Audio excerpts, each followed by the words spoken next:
యేసు రాజుగా వచ్చుచున్నాడు, భూలోకమంతా తెలుసుకుంటారు.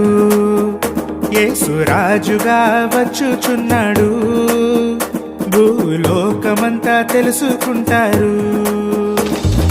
రవికోటి తేజుడు రమ్యమైన దేవుడు, రవికోటి తేజుడు రమ్యమైన దేవుడు రారాజుగా వచ్చుచున్నాడు, రారాజుగా వచ్చుచున్నాడు.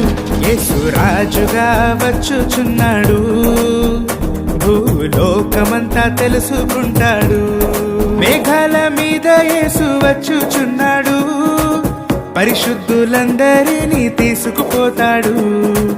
మేఘాల మీద యేసు వచ్చుచున్నాడు, పరిశుద్ధులందరినీ తీసుకుపోతాడు. లోకమంతా శ్రమకాలం, లోకమంతా శ్రమకాలం, విడువబడుట బహుఘోరం.